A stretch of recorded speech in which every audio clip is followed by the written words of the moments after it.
किसी इंसान को अपनी मोहब्बत में पागल करने का तूफ़ानी तरीका। बहुत सारे लोग ये सवाल करते हैं कि जी कोई ट्रिक बता दें, कोई तरीका बता दें कि वो इंसान हमारे बिना ना रह सके, वो हमसे बात किए बगैर वो ना रह सके, उसके दिमाग में हमेशा हर वक्त हमारा ख्याल चलता रहे और वो बंदा हमारा एडिक्ट हो जाए। तो आज मैं एक मेथड आपके साथ शेयर करने लगा हूँ। वीडियो को ज़रूर एंड तक देखिएगा ताकि मुकम्मल बात आपको समझ आ सके। देखिए, सबसे पहली चीज़ और सबसे इम्पोर्टेंट चीज़, आपको अपने ऊपर ये काम करना है कि अपने दिल से एक खौफ निकाल देना है। वो खौफ कि यार ये इंसान मुझे छोड़ कर ना चला जाए, ये मुझसे कहीं दूर ना हो जाए। अब आप इस खौफ को कंट्रोल करने के लिए आप एक गलती करते हैं और इसी गलती की वजह से दूसरे इंसान की नज़र में आपकी वैल्यू वो कम हो जाती है। और वो आपकी गलती क्या है? हर वक्त उस बंदे को अवेलेबल रहना। उसका जैसे ही कोई मैसेज आए फ़ौरन से पहले उसको रिप्लाई कर देना। मुश्किल में खड़े हैं, कोई मुश्किल घड़ी है, कोई घर में आपके मरीज़ है, कोई इमरजेंसी है, सफ़र पर जा रहे हैं, महफ़िल में बैठे हुए हैं, फैमिली को टाइम दे रहे हैं, स्टडी कर रहे हैं, जॉब कर रहे हैं, अपना बिज़नेस अपना काम कर रहे हैं, फोकस आपका उसके मैसेज पर होगा कि यार मैसेज का जवाब अगर क्विकली ना दिया, जल्दी रिप्लाई ना दिया, वो नाराज़ ना हो जाए, वो ब्लॉक ना कर जाए, वो गुस्सा करेगा, फिर उसने 2-2 हफ्ते बात नहीं करनी, महीना वो नाराज़ रहेगा, हमारे लिए बड़ी मुश्किल हो जाएगी।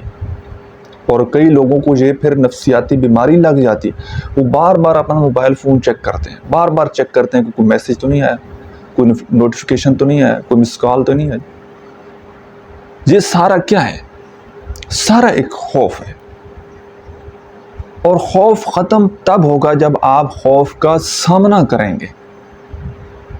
आपने सिर्फ एक बात अपने दिल से निकाल देनी है कि कुछ भी नहीं होगा, उसने कहीं नहीं जाना, वो छोड़ कर नहीं जाएगा, ठीक है।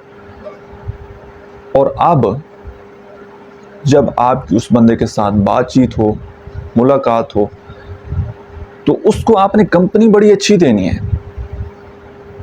जब भी बातचीत हो, मतलब जिस तरह की आपकी कन्वर्सेशन होती है, आपने बड़े अच्छे तरीके से उसको एंटरटेन करना है।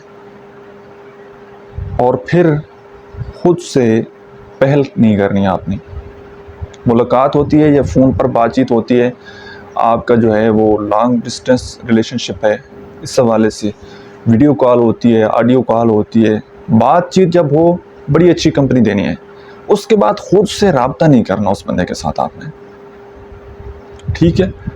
और कभी कभी आपने उसको बहुत ज़्यादा मोहब्बत देनी है, बहुत ज़्यादा उसको केयर दिखानी है, बहुत ज़्यादा आपने उसको लव देना है।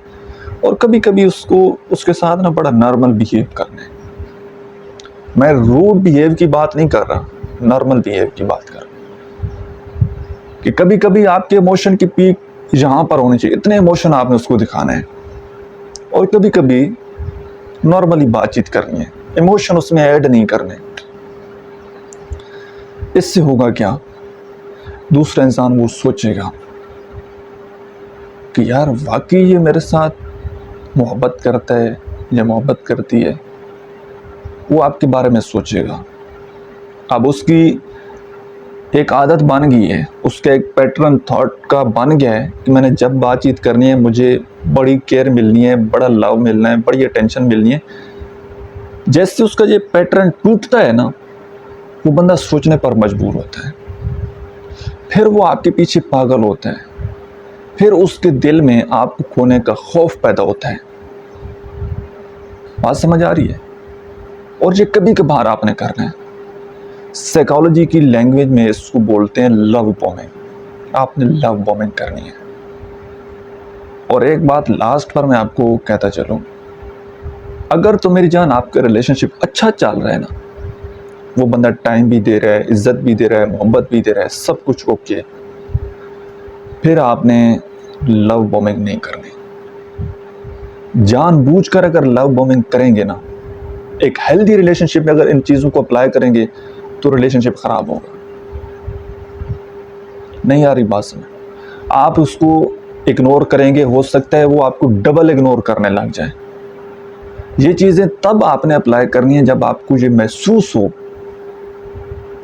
कि दूसरा इंसान वो मेरी कदर, मेरी वैल्यू कम कर रहा है या नहीं कर रहा, थोड़ी कर रहा है, उसके दिल में अपना खौफ खोने का डर पैदा करना, तब आपने इन चीज़ों को अप्लाई करना है, तो फिर आपको डेफिनेटली फ़ायदा भी होगा। ठीक है जी। अगर आप अपने रिलेशनशिप के अकॉर्डिंग किसी सिचुएशनशिप में हैं, कोई प्रॉब्लम है, किसी परेशानी का आप सामना कर रहे हैं और पर्सनली अगर मेरे साथ आप बातचीत करना चाहते हैं, तो इसी अकाउंट के बायो में मेरा व्हाट्सएप नंबर दिया गया है। आप पेड प्राइवेट सेशन बुक कर सकते हैं, जिसमें मैं 1 to 1 इंशाल्लाह आपको गाइड करूंगा और आपको फ़ायदा होगा। अपना बहुत सारा ख्याल रखिएगा जी। Thank you.